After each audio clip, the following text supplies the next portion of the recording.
2 Samuel chapter 13, New King James Version.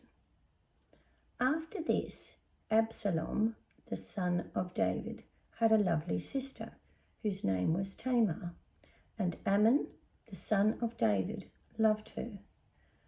Amnon was so distressed over his sister Tamar that he became sick, for she was a virgin, and it was improper for Amnon to do anything to her.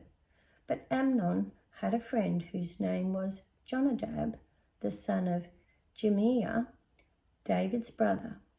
Now Jonadab was a very crafty man, and he said to him, "Why are you, the king's son, becoming thinner day after day?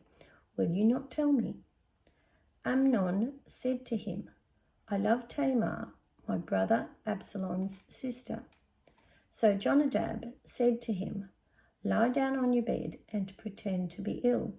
And when your father comes to see you, say to him, 'Please let my sister Tamar come and give me food and prepare the food in my sight, that I may see it and eat it from her hand.'" Then Amnon lay down and pretended to be ill. And when the king came to see him, Amnon said to the king, "Please let Tamar, my sister, come and make a couple of cakes for me in my sight, that I may eat from her hand." And David sent home to Tamar, saying, "Now go to your brother Amnon's house and prepare food for him." So Tamar went to her brother Amnon's house, and he was lying down. Then she took flour and kneaded it, and made cakes in his sight, and baked the cakes. And she took the pan and placed them out before him, but he refused to eat. Then Amnon said, "Have everyone go out from me." And they all went out from him. Then Amnon said to Tamar, "Bring the food into the bedroom, that I may eat from your hand." And Tamar took the cakes which she had made and brought them to Amnon, her brother, in the bedroom. Now when she had brought them to him to eat, he took hold of her and said to her, "Come, lie with me, my sister." But she answered him, "No, my brother, do not force me, for no such thing should be done in Israel. Do not do this disgraceful thing. And where could I take my shame? And as for you, you would be like one of the fools in Israel. Now therefore, please speak to the king, for he will not withhold me from you." However, he would not heed her voice, and being stronger than she, he forced her and lay with her. Then Amnon hated her exceedingly, so that the hatred with which he hated her was greater than the love with which he had loved her. And Amnon said to her, "Arise, be gone." So she said to him, "No, indeed, the evil of sending me away is worse than the other that you did to me." But he would not listen to her. Then he called his servants who attended him and said, "Here, put this woman out away from me, and bolt the door behind her." Now she had on a robe of many colours, for the king's virgin daughters wore such apparel. And his servant put her out and bolted the door behind her. Then Tamar put ashes on her head and tore her robe of many colours that was on her, and laid her hand on her head, and went away crying bitterly. And Absalom, her brother, said to her, "Has Amnon, your brother, been with you? But now hold your peace here, my sister. He is your brother.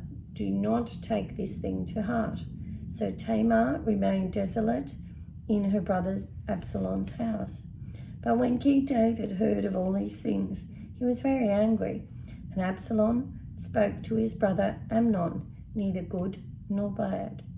For Absalom hated Amnon, because he had forced his sister Tamar. And it came to pass after 2 full years that Absalom had sheep shearers in Baal Hazor, which is near Ephraim. So Absalom invited all the king's sons. Then Absalom came to the king and said, "Kindly note Your servant has sheep shearers. Please let the king and his servants go with your servant." But the king said to Absalom, "No, my son, let us not all go now, lest we be a burden to you." Then he urged him, but he would not go, and he blessed him. Then Absalom said, "If not, please let my brother Amnon go with us."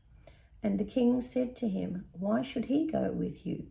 But Absalom urged him, so he let Amnon and all the king's sons go with him. Now Absalom had commanded his servants, saying, "Watch now when Amnon's heart is merry with wine, and when I say to you, 'Strike Amnon,' then kill him. Do not be afraid, for I have not commanded you. Be courageous and valiant." So the servants of Absalom did to Amnon as Absalom had commanded. Then all the king's sons arose, and each one got on his mule and fled. And it came to pass, while they were on their way, that the news came to David, saying, "Absalom has killed all the king's sons, and not one of them is left." So the king arose and tore his garments and lay on the ground, and all his servants stood by with their clothes torn. Then Jonadab, the son of Shimeah, David's brother, answered and said, "Let not my lord suppose they have killed all the young men, the king's sons, for only Amnon is dead. For by command of Absalom, this has been determined from the day that he forced his sister Tamar. Now therefore, let not my lord the king take the thing to his heart to think that all the king's sons are dead, for only Amnon is dead." Then Absalom fled, and the young man who was keeping watch lifted his eyes and looked, and there many people were coming from the road on the hillside behind him. And Jonadab said to the king, "Look, the king's sons are coming. As your servant said, so it is." So it was, as soon as he had finished speaking, that the king's sons indeed came, and they lifted up their voices and wept.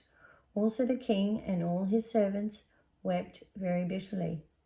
But Absalom fled and went to Talmai, the son of Ammihud, king of Geshur, and David mourned for his son every day. So Absalom fled and went to Geshur and was there 3 years. And King David longed to go to Absalom, for he had been comforted concerning Amnon, because he was dead.